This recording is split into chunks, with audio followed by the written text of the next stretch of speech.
Hi, hello, வணக்கம், நமஸ்தே, நமஸ்கார். Okay, நம்ம ரொம்ப நாள் எதிர்பார்த்து கொண்டிருந்த நம்ம தளபதி விஜய் அவர்களுடைய சன் சினிமா வட்டாரத்துக்குள்ளே வராரு அப்படிங்கிறது எல்லாருக்குமே தெரியும். ஆல்மோஸ்ட் அவர் டைரக்ஷனாக வராரா, தாத்தா மாதிரி வராரா, அப்பா மாதிரி பெரிய ஒரு ஆக்டராக வர போறாரு அப்படின்னு எதிர்பார்த்துட்டு நேரத்தில் அவர் ரொம்ப ஸ்ட்ராங்காக இருந்தார். நான் அப்பா மாதிரி இல்லை, நான் தாத்தா மாதிரி டைரக்ஷனில் தான் போகிறேன் அப்படிங்கிற மாதிரி சொல்லியிருந்தாரு. அப்பாட்ட கேட்கும்போது ஓகே உனக்கு என்ன விருப்பமோ அதே நீ பண்ணு, எதுவாக இருந்தாலும் ஓகே தான் அப்படின்ட்டாரு போல இருக்கு. ஸோ ஃபர்ஸ்ட் படம் பெரிய ஒரு ப்ரொடியூசர் லைக்கா நிறுவனம் வந்து சைன் பண்ணாங்க. இவரோட விஜயோட பையன் ஒரு டைரக்ஷனில் உள்ளே வராரு அப்படிங்கும்போதே அவங்க ஃபஸ்ட்டு நீயா நானான்னு போட்டி போட்டுட்டு ப்ரொடக்ஷன் பண்ணாருல லைக்கா வந்து சைன் பண்ணிட்டாங்க. ஸோ ஹீரோ யாருப்பா வச்சு பண்ண போகிறாங்க அப்படின்னு நிறைய ஒரு பெரிய வட்டாரமே பேசிகிட்டு இருக்கும்போது நம்ம சுந்தீப் கிஷன் அவர்களுடைய வந்து சைன் பண்ணிட்டாங்க. ஸோ அந்த படத்தோட ஒரு சின்ன ஒரு விஷயத்தை கிளிம்சஸ் மாதிரி விட்டுருக்குறாங்க. ஏன் விட்டாங்க அப்படின்னா சுந்தீப் கிஷனுக்கு நேற்று பிறந்த நாள். ஸோ பிறந்த நாளை முன்னிட்டு ஒரு அப்டேட் கொடுத்துருவோமே அப்படி என்னென்னா பண்ணுறாங்களா பண்ணலையா நடக்குதா நடக்கலையா அப்படின்ட்டு நெருங்கின வட்டாரத்தை தவிர மற்ற யாருக்கும் பப்ளிக் யாருமே தெரியாமல் இருந்துச்சு. ஆனால் அது வந்து ஒரு முற்றுப்புள்ளி வைக்கணுங்கிறதுக்காக வேண்டி இந்த ஒரு கிளிம்சஸ் விட்டுட்டாங்க. ஸோ அந்த கிளிம்சஸ் தான் இப்போ நம்ம உங்களோட சேர்ந்து ரியாக்ஷன் பண்ண போகிறோம். பார்த்துட்டு ரியாக்ஷன் பண்ணிடலாம். ஓகே, நிறைய படத்தில் பண்ணியிருக்காரு. ராயனுக்கு அப்புறம் நிறைய தெலுங்கு டெஸ்ட்டில் நிறையா பண்ணியிருக்காரு. தமிழில் வந்து ராயன் பண்ணியிருக்காரு. அப்புறம் கேப்டன் மில்லர்னு ஒரு படம் பண்ணார். மைக்கேல்னு ஒரு படம் பண்ணார். ஒரு சில படங்கள்லாம் அவருக்கு நல்ல ஒரு ஸ்கோப்பாகவே இருந்துச்சு. ஓகே, இந்த படத்தில் என்ன பண்ணியிருக்கிறாரு, ஃபுல் ஃப்ளெக்சிபிளாக அவரை ஹீரோ வச்சு பண்ணியிருக்கிறாருன்னா கண்டிப்பாக ஏதோ ஒன்று சுந்தீப் கிஷன்ட்ட நம்ம இவருக்கு பிடிச்சிருந்துருக்கு. அதை அவர் பண்ணிட்டார். ஓகே, பார்த்துக்கோமா. சவுண்ட் வைக்காம பார்த்தா காதில் விடாது தம்பி. Ready, 1 2 3 action. Lyca production,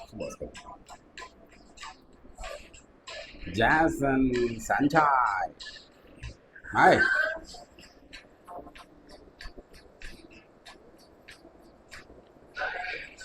action.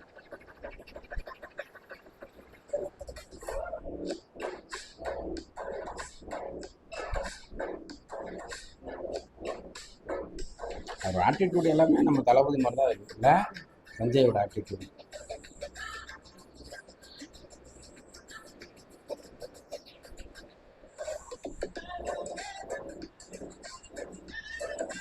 Sandeep Kishan 31வது படமா? நைஸ். 3+ லாங்குவேஜில் பண்ணியிருக்கிறாரு. இந்த படம் வரல உங்களுக்கு happy birthday Sundeep Kishan. First Jason சஞ்சய்க்கு முதல் படம். ஓகே, தமன் மியூசிக் பண்ணியிருக்கிறார் அந்த படத்தில். முழுக்க முழுக்க தெலுங்கு டெஸ்ட்லேருந்து வருமோ நிறைய கேஸ்ட் எல்லாம் அங்கேருந்து எடுத்துருப்பாங்களா என்னன்னு தெரியல.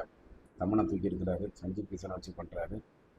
ஓகே, எப்படி தான் இருக்குங்கிறது ரொம்ப ஆவலாக தான் இருக்குது. நம்ம தளபதி விஜய் அவர்களுடைய படம் வெளியில் வரும்போது எந்த அளவுக்கு ஒரு எதிர்பார்ப்பு இருக்குமோ அந்த அளவுக்கு அவரோட பையனுடைய டைரக்ஷனில் வர்ற இந்த படத்துக்கும் பயங்கர ஒரு மாசான எதிர்பார்ப்பு இருக்குது.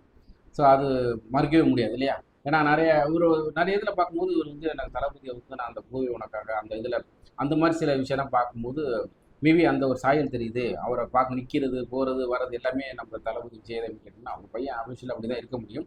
பட் ஃபேஸ் கட்டில் மட்டும் இன்னும் கொஞ்சம் சில டிஃப்ரென்ஸ் தெரியுது. மற்றபடி பேக் பொசிஷனாக அப்படி நின்றுட்டு அப்படி பார்க்குறது போகிறது, அந்த ஆக்ஷன் சொல்கிறது, அந்த கை அசைக்கிறது, இந்த மாதிரி அந்த ஒரு மேனரிசம் ஃபுல்லாகவே தளபதி விஜய் தான். அப்படியே அச்சு அசலாக இருக்கிறாரு. ஓகே, அவர் டைரக்ஷன் எப்படி இருக்கப்போ தெரியல, பயங்கர வெயிட்டிங்கில் தான் இருக்குது.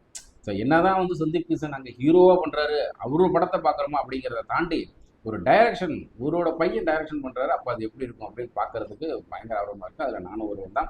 இந்த படத்துக்காக ஈகர்லி வெயிட்டிங்கில் தான் இருக்கும். அடுத்தடுத்த அப்டேட்டுக்கு சூப்பரான ஒரு அப்டேட் வந்துட்டே இருக்கும். அதுக்கு நம்ம ரியாக்ஷன் பண்ணிட்டு தான் இருப்போம், பார்த்து என்ஜாய் பண்ணிட்டு தான் போகிறோம். நெக்ஸ்ட் சூப்பரான வீட்டில் திரும்ப சந்திச்சுட்டே இருப்போம்.